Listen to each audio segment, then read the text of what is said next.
This is They Reminisce Over You. I'm Miguel. And I'm Christina. We wanted to take a minute to make a small request of all our listeners. If you're listening to us on Apple Podcasts, Spotify, Good Pods, or Podchaser, leave us a 5-star rating. You can also leave a review as well on Apple, Good Pods, and Podchaser. Ratings and reviews will help us with discoverability, and we want to get this out to as many like-minded folks as we can. We want to get on the first page of these podcast apps. And to move up on the charts as well. So help us get the word out. Make sure to follow and interact with us on social media. We're at Troy Podcast on the gram and the Bird. Also, check out our website, troypodcast.com. It's where we post links to a lot of the things that we mentioned in the show, as well as transcripts and themed playlists that supplement our episodes and more. Thank you again for your support. You ready to get into the show? Let's do it.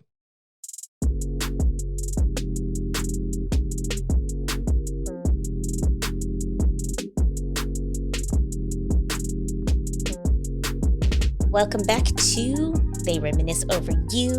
We're back from a small hiatus. Yeah, we had to go do some stuff. But in case you didn't know, I'm Christina. And I'm Miguel. This episode, we're going to be talking about the debut film from directors Alan and Albert Hughes, Menace II Society. It was released May 26, 1993, so that means 1 week from today, we're looking at the 30th anniversary of the debut of this film. See, that math ain't mathing. I mean, it is, but it doesn't feel like 30 years. It feels more like 20. It doesn't. I was just about to graduate high school, so I was probably going to 2 classes a day and hanging out in the gym for the rest of the days because I already had enough credits to graduate. And you were probably, 7th, 8th grade at this point? That sounds about right.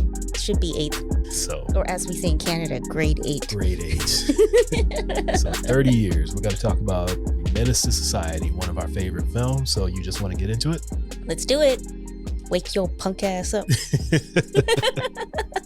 That's how you just want to start it? Yeah. A little MC8 action. So we spoke about this multiple times, and this came out at a point in time where Black culture and entertainment was starting to gain a lot of ground in a big way.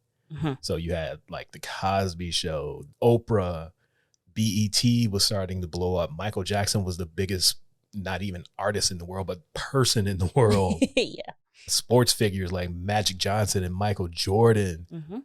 Hip hop is starting to become a major part of entertainment as well. And it seemed like studio execs were like, you know what, maybe we can tell these stories that Black people have been asking us for. Yes. Rather than giving us these white savior stories like Webster or Different Strokes and stuff like that. Yeah, like many of these TV shows or movies, you had to incorporate white characters because the thought was if it was an all Black cast, the quote unquote general public wouldn't be interested or couldn't relate. Yeah. So those factors is what led to 2 20-year-olds and a 23-year-old screenwriter getting a chance to make this movie. And what a movie it was. What a movie it was.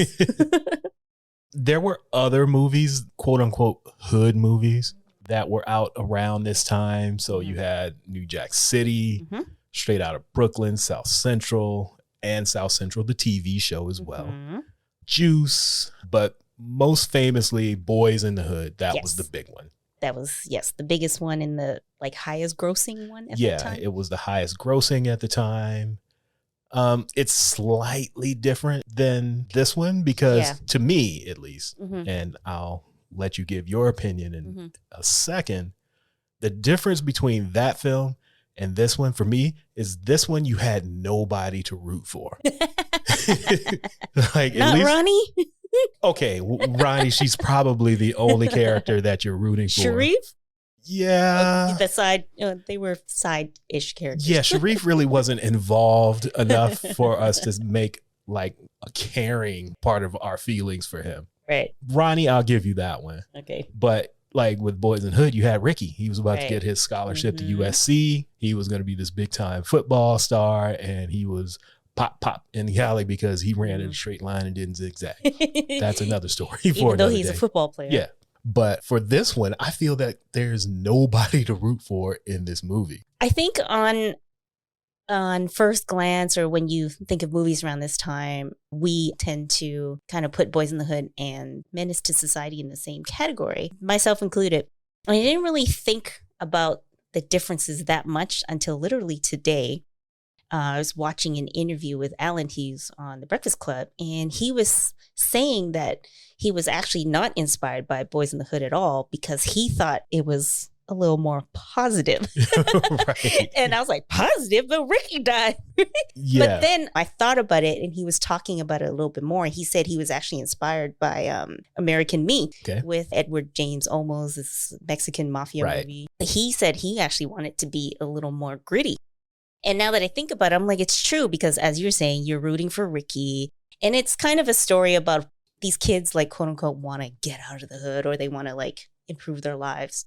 Whereas Menace, I mean, by the end, Kane kind of wanted, like, even then he was like, what's the difference with going to Atlanta? Yeah, he was still hesitant. Yeah, and O-Dog was O-Dog.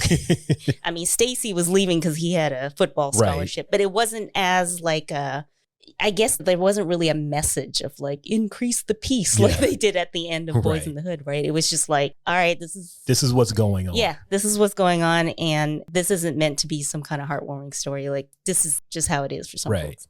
Because it had similar themes. Like you said, Stacy was going to college with his football scholarship, and in Boys in the Hood, practically all of them were going to college. So Trey, Ricky, Nia Long's character, whose name I can't remember. Her name too. Like, Doughboy and his friends were the only ones who weren't. Yeah.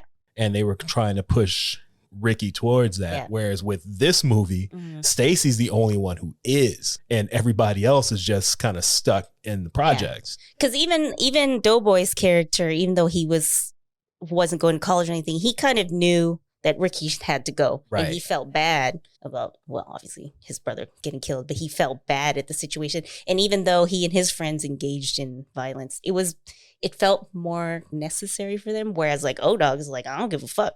Right. He's just Tasmanian devil, basically. Yeah, like it wasn't necessary. Yeah. And you see that from literally the opening frame of the movie. Right. Like, it's a black screen and you hear O-Dog and Kane talking as they're walking into the store. You see the New Line Cinema logo pop up on the screen. They're yelling at somebody who's asking for change out front. And then you're right in the middle of the action. Like, the most pivotal scene that happens in the movie is at the very beginning. Yep. Which sets the tone for the rest of the summer. Exactly. And you know, yes, they were being racially profiled. Yeah. So they were rightfully upset. However, again, it wasn't justified. What they did wasn't just, what O-Dog did. What O-Dog did was not justified. And that's where you're like, oh, this is different. Yeah, because Kane was trying to diffuse the situation on both sides. Yeah. He was just trying to pay for the stuff and go. They get out of there. Leave these store owners alone. They don't have to get yelled at anymore. And then old boy had to say, I feel sorry for your mother. He had to make that one slick ass comment. And it was a wrap. Yep. And that was the excuse that O-Dog needed. Yeah. It could have been anything. It could have been, but that was like, excuse me, what? Yeah. Because when they were in there, he said that every time he comes in there, they treat him like that. Right. So this ain't new. Yeah, it wasn't new. So he didn't have to do this. Yeah. But as soon as you brought his mother into it, that's when he snapped. Yeah. And that's basically what the entire movie is about. The perception of disrespect, whether it was purposely disrespectful or just a passing comment. Because you see when Kane is a kid, same thing happens with his father at the card game. Right. Like, he didn't have to kill this guy, but he did it because he felt disrespected. Exactly. But now his house is bloody. I don't think he was concerned about getting blood out of the carpet. Okay, so now what are you going to do? He had somebody come in and clean the shit up. Now you have to dispose of this body. Your wife has puked all over the place. You got this dead man. Party's over. With witnesses. Many witnesses. Yeah. Including his young child. He was not concerned about what was going to happen with him shooting this man dead at this table. Meanwhile, baby Kane is still young enough to be wearing pajamas with the footies. Right. I think that this movie, they tried to give a fuller picture, I guess, of how did we get here, rather than like, okay, this is the hood and there are a lot of people trying to get out and be better and increase the peace. This was just like, there's some problems going on. Yeah. And we just want to show you. These are the reasons for it, and make your own decisions. We're not saying it's justified, but we're saying there are reasons why it is the way it is. And also, I mean, they tied in the Watts riots of the 60s and saying like, this has been happening. Right. And here we are. These are the results of the decisions that happened. Like 30 years later, now we got more riots. Although I think this was filmed before the 90... No, this was filmed after. After, okay. Yeah, because that was 92. This came out in 93. Okay, because I wasn't sure if it was filmed before because I knew it came out after. Because I read a bunch of stuff and watched a bunch of interviews. I think Alan or one of the brothers said that they asked them to try to incorporate some of the Rodney King stuff or the Red stuff. But that's right. I did see that where they wanted. So maybe they were filming like around the same time. Yeah. Because they did want him to add, or them to add, that kind of content to say, ooh, this is the reason that this is going on is because of the Rodney King stuff. And they're like, no, it's been happening. Another little tidbit I saw on the IMDb trivia, and I don't know how true this trivia is because it's unverified. Like there's no footnotes or anything. It seems believable. Yeah. But the first scene with the robbery, that apparently they were supposed to cut to Kane looking over and seeing their child playing with the toy. But the child actor was so engrossed in playing with the toy that they end up cutting the scene. Yeah.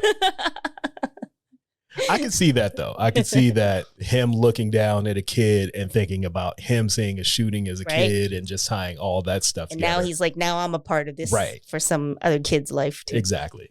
So as a 14-year-old in Abbotsford, British Columbia. Now, first of all, did you see it when it came out or was it a little bit later? Because I don't want to pin you down as a 14-year-old if you saw it at 16. I definitely saw it not in the theater, but should have been close to the time it came out because a lot of these movies weren't showing in the movie theaters in my town. Right.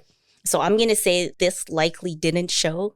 I don't think this one would have made it to Abbotsford. No. I've been to Abbotsford. I don't think that's a Menace II Society town. In 1993. Yeah. You've been to the Abbotsford of now. Right. Which is different from the Abbotsford of 1993. Yes. However, I had access to some bootleg stuff. Okay. And I've realized all this time I've been watching the director's cut, which is more violent. That is funny. So I don't know exactly when I watched it, but it should have been pretty close to the release date. So I was definitely, 14, 15. And I can't say that I think that much different of it now. I think just as an adult, I process it differently. Okay. Just like when we were watching the OJ documentary and they were talking about the Rodney King beating and how I was saying I didn't remember the video being as brutal as it was from my memory as a kid. And I think that's kind of how I feel about the movie now is that I didn't realize I knew they were young because like Kane had just finished high school and O-Dog is younger than him. We don't know exactly how old he is, but we just know he's a little younger. I read an article from the screenwriter, Tiger Williams, and he said that O-Dog was supposed to be about 15. Yeah, I saw that too. But in the movie, they don't make it clear. They just say he's a minor. Yeah. So we know he's a little bit younger. So again, we talk about this all the time too. When we're about the same age, obviously we don't realize how young they are because they're sort of the same age as us. So I think now things like that as an adult, it's like, damn, these are supposed to be like children, basically. Like this is supposed to be, summer vacation from school. Exactly. Oh, what a summer it was. Oh, what a summer it was. And so I think just processing the themes as an adult feels a little different than when you're watching it as a kid. But I don't think I have any different feelings about the movie, if that makes any sense. It does. It does. For me, I was a little bit older than you. And also, I see it every day because I'm from Los Angeles. Right. So I know, I obviously don't know these specific characters. But I know of a Kane or an O-Dog because I went to school with these people. I saw them in my neighborhood. So it was realistic in that sense. Yeah. And looking at it as a 17-year-old who is about to leave high school the same way Kane was, it made a lot of sense. Did you feel like, I don't know if this makes it, I feel seen. Like, did you feel Because you know of these people, you weren't necessarily involved in some of these things. Yeah. But, like, did it feel good, even though it was not necessarily a positive story? But I wouldn't say it felt good, but it was good to have another vehicle on the scene to say Black people are on TV or Black people are in movies. And it's just not Kindergarten Cop. Right. Or Terminator film. It was something that was like, hey, Black people exist. Yeah. And we have stories as well, even though this is a very violent story.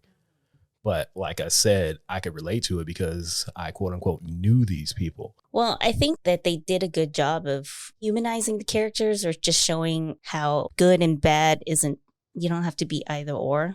Like, even though we were saying how you don't really have characters to root for, you kind of do. Like, as much as Kane did, I wanted him to leave and go to Atlanta with Ronnie. Yeah, I get that part. But what I meant was, and this is going to lead into my next question, is he wasn't a good person, but he was trying to change and become a better person. But I didn't think that he was a particularly good person. I didn't think he would change once he got to Atlanta, though. I was just hoping that he might be able to change. Yeah, because you could see he wasn't really committed to changing, because you had Sharice's dad talking to him about moving to Kansas. He wasn't trying to hear that shit. And he still had that temper. Yeah. Ronnie was trying to get him to move to Atlanta. He didn't want to hear none of that, even though he would have had a fantastic time in Atlanta as a dude from Los Angeles. Moving to Atlanta in 1993. Oh, man, that would have been amazing for him. He would have left Ronnie as soon as they got there. But like I was saying, I didn't think he was a very good person to begin with. He is framed as what you think a good person should be, just based on him being a little kid and watching his dad kill somebody, and being 17 years old, 18 years old, and seeing his friend kill the people at the store. He didn't do the killings, but he was placed in that situation and it didn't seem fair. But at the same time, he's out jacking cars. He's selling crack. He's selling crack and weed.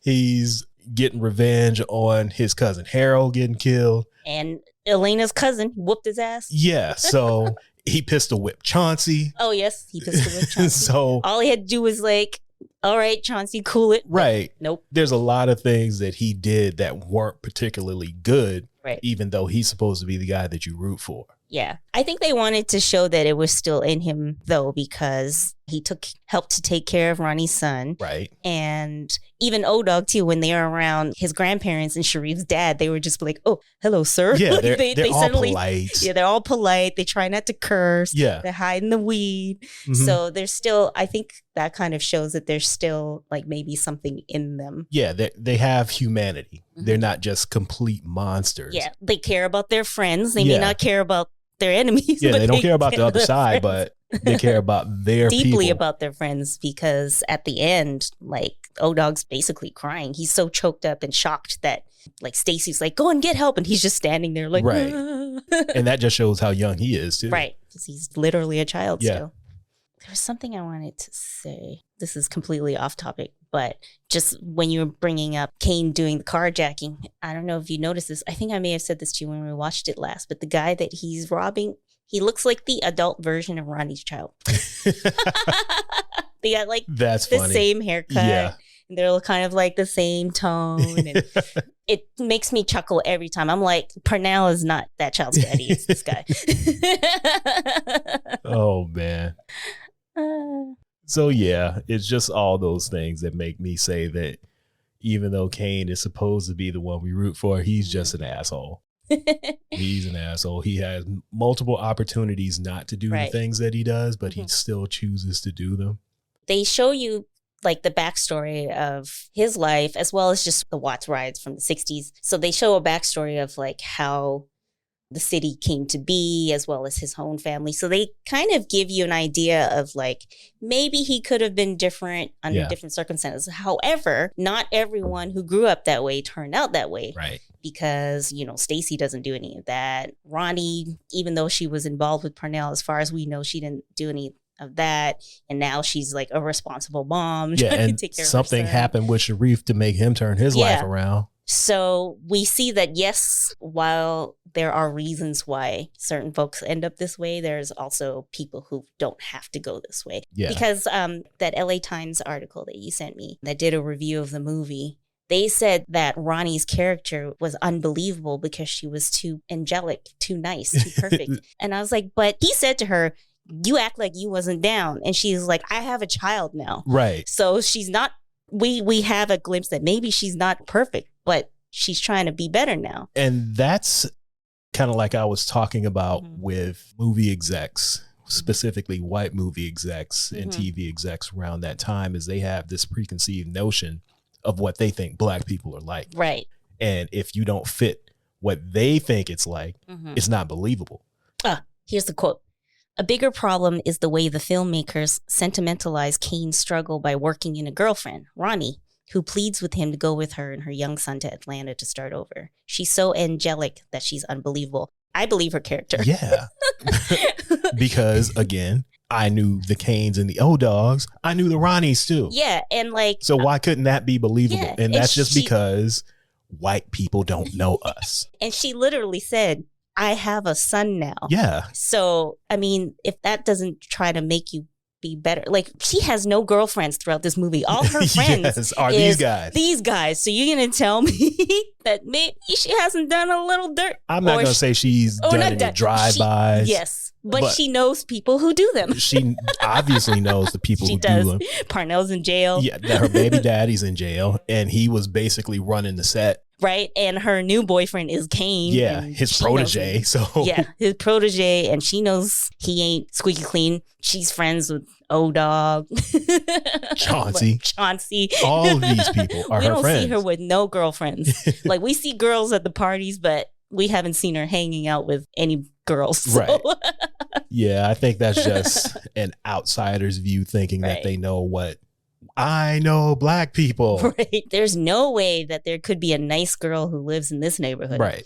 That's crazy. So I think having characters like her and stuff too just shows that, like, yeah, there's these guys who are involved in gangs and violence, whatever, but there are just regular people who just live here. Yeah.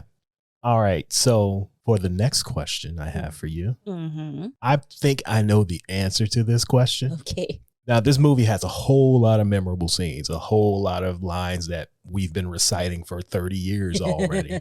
Yes. What is your favorite scene and why? Well, I have so many, but I'm just going to go with the one that I put down first. Okay. And you probably know. I know what it is. Be back here around 10:30. Yes. I knew that's what you were going to say. He can't beat the 10:30.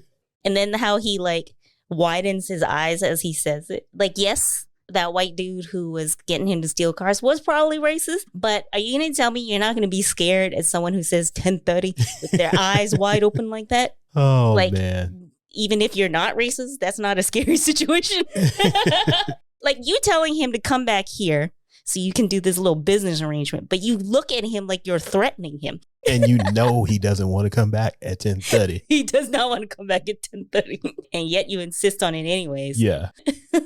Yeah, that scene was amazing. And it's one of mine. And because I knew you were going to choose it, I couldn't choose it. You could. I could, but we got to, add some variety to the show. Give some options. I have other ones. Okay, what else you got? When Ronnie/Jada spanks her son for playing with the gun with Kane, and she spanks him, and you hear the kid you hear a thud. And that poor kid got that spanking for real because he fell down. Because you hear a thud, and then you see him get up and scamper away.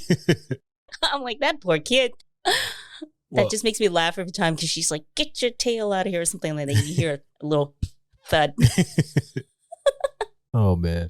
Well, for me, since you've chosen those two, obviously I have to choose Bill Duke when he's interrogating Kane. Well, yeah. So you drop the bottle at 12:15. Yeah, 12:15. You know you fucked up, right? You fucked up. I love that. Well, there's a lot of cheeseburger lines. Yeah.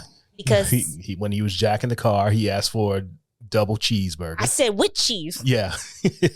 And the guy was like, let me get a double burger and some fries. He didn't ask for fries. He didn't. He was giving him some cheese. fries. Yeah. He's trying to make this a little more pleasant for him. Yeah, he's getting you some fries. And you're like, I said with cheese.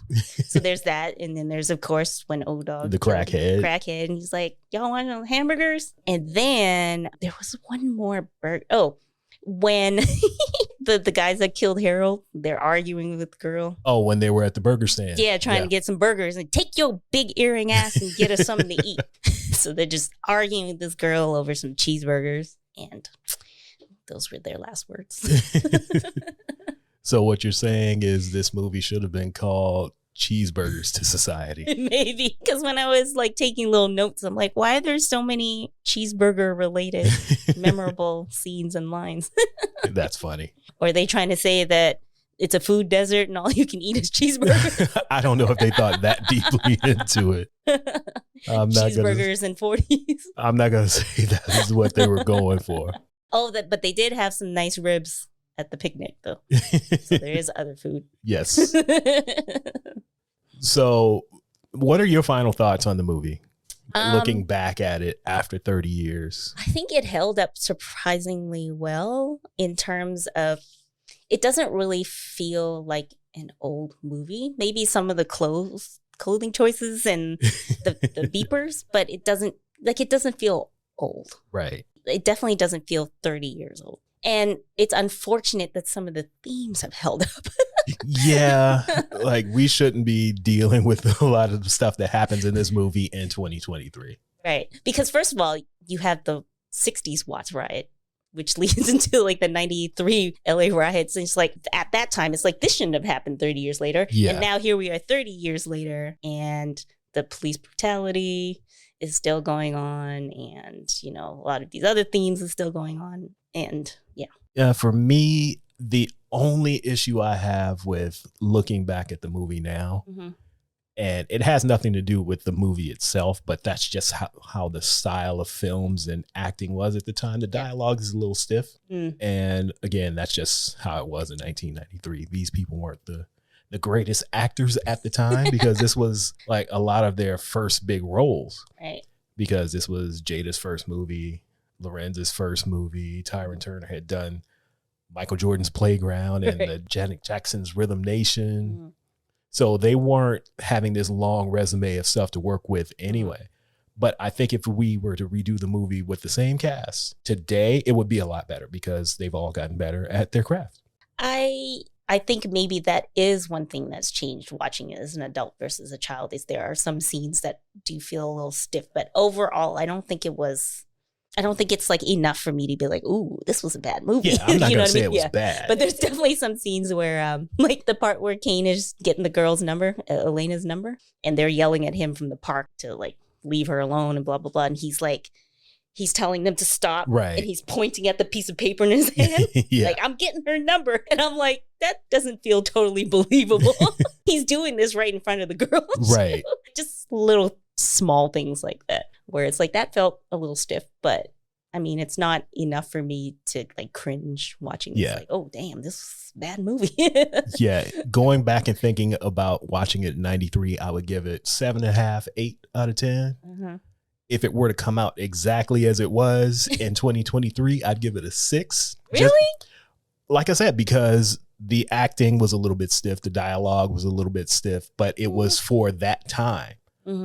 I would give it a 6 if that exact same movie came out in 2023. But if the movie was remade in 2023, I would give it a 9 because like I said before, those actors are a lot better. Right. And it would have come off a lot better. It probably would be the greatest movie of all time if they were to remake it today with the same cast. See, now But they they're can't make old it this. now. Yeah, because they're old now. So like Larenz is definitely not a 15, 16-year-old anymore. He isn't. But at this point, he could be the triple OG. But knowing O-Dog as he is, O-Dog was dead within the next year. Dead or 25 to life. Of this movie happening. So I don't see a long life for O-Dog. So yeah. there can't be a Menace to Society Part 2. Well, Alan Hughes said that there was a time when I guess like the studio wanted a follow-up to see O-Dog coming out of jail. Okay. And they had they had entertained it for a bit, but it just didn't happen. Nah, I don't see that. I don't see it. Yeah. I don't know.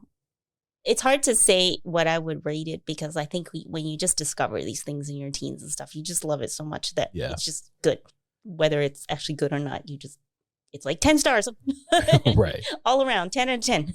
Yeah, the reason why I think it would be a much better film if it was done today is just looking at the stuff that the Hughes brothers have done. And like Tiger Williams, he was one of the producers on Snowfall and one of the writers of the last 2 seasons of Snowfall. So it would have at least looked a lot better. Right. And just flowed a lot better. Because again, this was their first film and they were just basically making this shit up as they went along. Right. So they would do a much better job at narrating the story or making the story move forward in a much easier flow, I think. And like I said, it would look a hell of a lot better. Yeah, I see what you're saying. All right. So do you have any recommendations of stuff from the Hughes brothers, either working together or solo, since they don't really work together anymore? Yeah. That you want our listeners to check out? Well, I was looking at their IMDb. So there's some stuff that I haven't watched. So obviously I can't say. Okay. But Dear Mama, which is the newest thing. But that is only Alan Hughes working on that because it has a really good way of telling kind of like Tupac's origin story. Right. And weaving in obviously stuff about his mom. That's why it's called Dear Mama. And you really see how he became who he is because of his mom. Right. And I think that's an interesting angle that I don't think I've ever really seen. Like I knew that his mom was a big force in his life, but usually when I see stuff about Tupac, it's just about him and all of this chaos of the last few years of his life. So I would recommend that. I remember watching The Book of Eli and liking it. Yeah, I thought it was good. Yeah, so I think I recommend that and also recommend it to myself to watch it again. And if you just want something different to see their range. And I really like Dead Presidents. We talked about that when we did the Larenz Tate episode. So I think that's worth checking out if you haven't seen it in a while or, if somehow you've never seen it. And if you haven't seen it, why haven't you seen it? Yeah, and I liked the Defiant ones too. They do good with documentaries type stuff. Yeah, I'm going to throw a couple out there as well. The Good Lord Bird, which came out 2 years ago, 3 years ago, maybe. Something like that. Albert did that one. Okay. He was the executive producer on that, did a couple episodes as well. So that one was pretty good. Something that's random as hell. Their third movie is called From Hell. Okay. With Johnny Depp. And you wouldn't imagine that the guys who did Menace to Society is doing a period piece about Jack the Ripper. Right. So it was, I thought it was pretty good. Reviews were kind of 50-50. It was split, but I liked it. So I think people should check that out as well. Okay. You already said the Defiant ones. So if you like Dr. Dre and Jimmy Iovine, that one's for you. And yeah, that's pretty much it. I would have loved to see the movies that the Hughes brothers were making when they were 12, when they just started, let's make movies. Right. Because in the Breakfast Club interview, he said they made one called Compton Vice, which was mirrored off of Miami Vice. Yes. Do you have anything else you want to add before we get out of here? You were supposed to stop asking me that. I was, but I decided to give it one more shot. Look, if you don't put it in the notes beforehand, then I usually don't. I just follow like the topic points. So you basically like Ron Burgundy and just read anything off a teleprompter? Yep. All right, I'm going to try that and sneak it into some notes to see if you read exactly what's on No, it. CC, I don't just read my notes. But if it's not in my notes, then I don't add extra stuff necessarily. Right. I don't know. But no, I don't have anything else to add. Okay. So on that note, we can wrap this episode up discussing the 30th anniversary of Menace to Society. If you haven't seen it in a while, go check it out. It still holds up depending on the way you want to look at it. If you want to look at it in a 93 lens, it's a great movie. If you look at it in a 2023 lens, it's high, but it's not bad. It will still move you. Yes. Because well, I won't ruin it just in case you haven't seen it in a while, but just the way it ends, we started laughing. I mean, not because it was funny, but you'll see how it just ends. Yes. The way it ends and rolls into the credits specifically. So I'll just leave it at that. You actually did it at the top. I mean, I did it, but episode. I didn't talk about it specifically, so I'll just leave it there. So yeah, we're going to wrap this up here. Thank you for coming back and listening to us. Check us out on social media at Troy Podcast on Instagram and Twitter. Yes, Twitter's still around, so you can hit us up there. Go to our website, troypodcast.com, where you can find transcripts, links to things that we spoke about in the episode. We'll have some videos and interviews up on there as well. If you want to buy some merch, go to teethang.com. That's TEETHANG.com. Nothing but a teethang.com. Buy yourself some merch. If you want to sign up for our monthly newsletter, the newsletter's going off. We got a whole bunch of subscribers, so you might want to jump on that so you won't feel left out and shit. Yeah, you definitely should, because see, Miguel writes the newsletters. So I read them and I'm like, this is a good newsletter. See, so and I'm like, oh wait, this is technically my newsletter, even though he writes it. Exactly. So go ahead and check that out. That's at Troy Podcast /newsletter or Troy Podcast /newsletter, because I never remember if it's back or forward. TroyPodcast.com /newsletter. TroyPodcast.com/newsletter. And on that note, since I can't remember anything, I think we should just get out of here and see you guys again in 2 weeks. Bye.